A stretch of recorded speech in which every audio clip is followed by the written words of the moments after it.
Mesdames et messieurs, bienvenue dans ce bulletin d'information. L'imam central de Porto Novo et ancien président de l'Union islamique du Bénin repose désormais dans sa dernière demeure. Il a été inhumé dans la soirée de ce mercredi 19 mars 2025, quelques heures après son décès tragique survenu dans la même journée. Autorités, fidèles musulmans, connaissances et bien d'autres se sont déplacés pour lui rendre un dernier hommage au cimetière musulman de Porto Novo. Faouzia Sefou et David Yémé étaient sur place. Suivez leur reportage.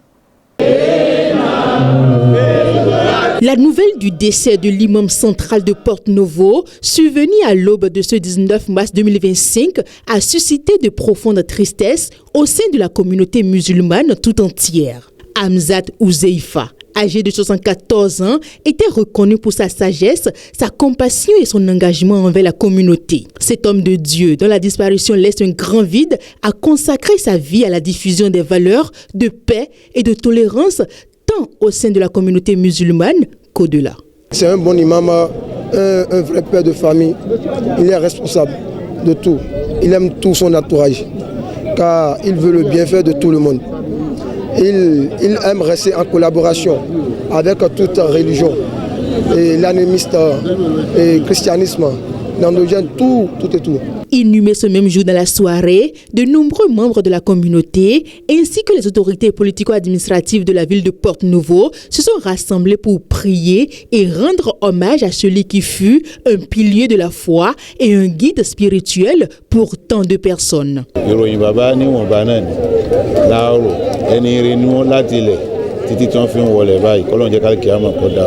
Les cérémonies funéraires ont débuté à son domicile de Porto Novo où des milliers de fidèles ont afflué pour se recueillir et témoigner leur respect.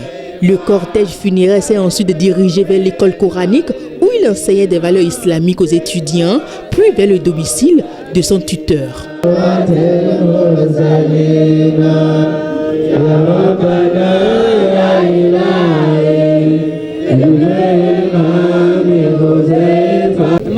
wọ́n ṣe tí wọ́n lè ṣe wọ́n sì fi ihò tó jì wọ́n fi rẹ̀ sínú Islam nílùú Benin ká má ṣe sọ pé ìlú Àjàṣẹ́ látìgbà tí wọ́n ti bọ́ sí díẹ̀ wọ́n ṣe wàhálà tó pọ̀ kan tó dé díẹ̀ wọ́n ṣe wàhálà tó pọ̀ ń di mímọ̀ wọ́n yí àwọn ọmọ ọlọ́mọ Ọlọ́run sì wá yí àwọn tiwọn náà wọ́n bí Faransé tí wọ́n marqué tán wọn tó ṣe wípé c'est inoubliable nǹkan tí yóò máa lọ láyé ni Imam Hudhaifa nǹkan ńlá ló sọnù sí wa nílùú Àjàṣẹ́ àti rí nǹkan míì látàárọ̀ náà tí nǹkan náà ti ń bẹ̀rẹ̀ kí la fẹ́ fi pààrọ̀ ẹ̀ kí la fẹ́ fi yí padà àti rí. L'inhumation de l'imam Hamzat Ouzeifa a eu lieu au cimetière de Porto Novo où il a été enterré après une prière collective en présence de nombreux dignitaires, amis et membres de sa famille. Les témoignages d'affection et de gratitude pour ses enseignements continuent de résonner dans les cœurs de ceux qui l'ont connu. Que la terre soit légère, parce qu'il est l'un des messagers envoyés de Dieu. La communauté musulmane de Porto Novo et plus largement le pays tout entier pleure la perte d'un leader respecté et aimé dont l'impact continuera de se faire sentir longtemps après son départ.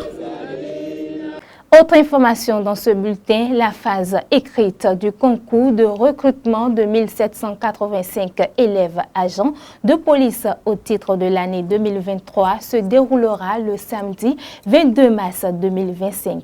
Les listes des candidats sélectionnés après l'épreuve sportive ainsi que celles des candidats admissibles au concours de recrutement des élèves agents de police municipale autorisés à être reversés à la police républicaine sont affichés au siège des directions départementales de la police républicaine. Les candidats concernés devront se présenter à 6 heures dans les centres de composition munis de leur carte nationale d'identité, de leur carte biométrique ou de leur passeport en cours de validité afin de participer aux épreuves écrites.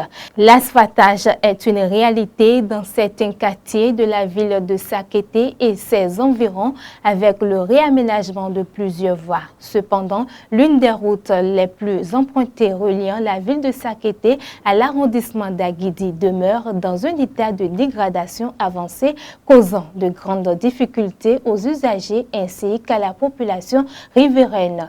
Mathieu Kolaoleboko et Patrice Ayronton ont fait le constat que voici.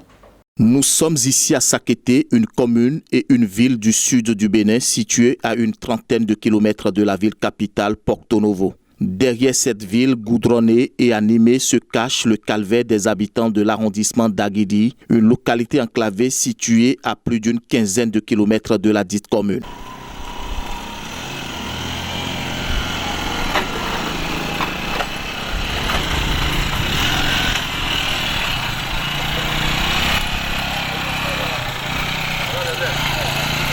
La seule voie d'accès, jadis entretenue par les populations riveraines, est en proie à une dégradation avancée.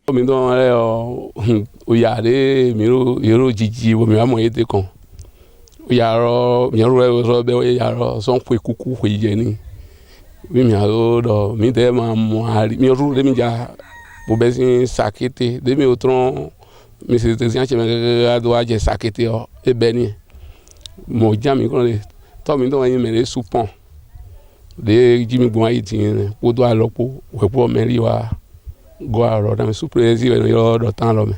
Sakété ọ̀jẹ̀ fúnra yìí bẹ́ẹ̀ elote yìí zọ́n afọ́rọ̀ wọ́n á dada tọrọ bó zọ́n abiyọ̀ wẹ̀pọ̀ zọ́n ayáhi tó frontière mi ní frontière máa dẹ̀ tó mi. Dèmi tó dégo kẹ́kẹ́ àdìm bọ̀ ọ̀gá mi tó ní tó àzìnkojì dìn tóró nílọ̀lẹ́.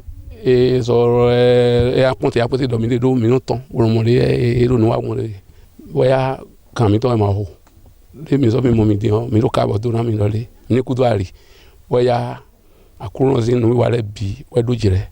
La population est abandonnée à son triste sort. Les projets d'infrastructure pour cet arrondissement n'existent pas. Outre la voie, les projets d'électrification et d'eau potable n'avancent pas. La population vit sous un climat d'insécurité notoire. Avant, nous faisons pour pêcher.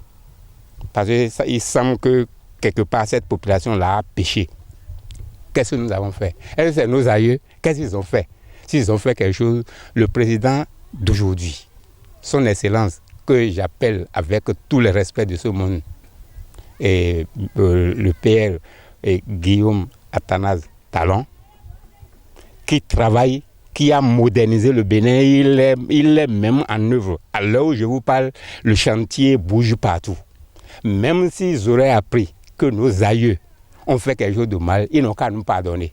Si vous permettez, je vais m'agenouiller. Ils n'ont qu'à nous pardonner et nous sortir de cette misère-là, parce que c'est malheureux. On a les infrastructures, il y a la douane ici. Tout récemment, nous avons eu le commissariat. On a un marché frontalier. On a des CEG.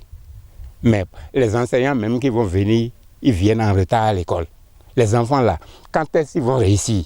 Voilà tout un tas de problèmes. Je préfère m'arrêter à mi-chemin comme ça, mais vous voyez déjà ce que nous vivons. L'accès à ce village devient un véritable calvaire. Ici, la population est abandonnée et sans défense. Personne ne se soucie guère des conditions de vie de ces âmes qui y vivent. Le commerce est au ralenti. C'est vraiment malheureux pour cette population.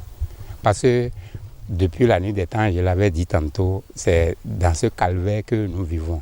Alors que c'est une zone qui est à 95% rurale. Nous faisons l'agriculture. Il n'y a pas l'électricité pour que vous pouvez voir des travailleurs un peu qui vont tirer vers la modernisation. Donc on est dans l'artisanal. Donc on fait la production agricole, mais où aller vendre les produits? Alors que nous sommes dans un pays où aujourd'hui l'État veut qu'on consomme local. Et l'État lutte pour l'autosuffisance alimentaire. Donc on ne nous autorise pas à aller vendre nos produits agricoles dans le Nigeria. Nous sommes dans une zone frontalière. Mais il n'y a pas de voie d'accès.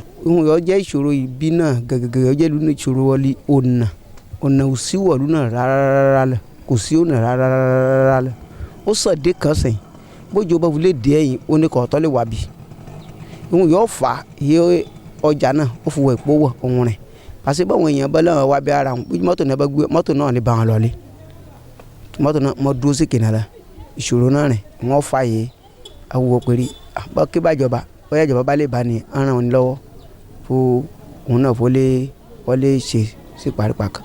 En saison pluvieuse, l'arrondissement d'Aguédi, situé à proximité de la commune de Sakété, est confronté de façon récurrente aux problèmes d'inondation, rendant l'accès au village impraticable.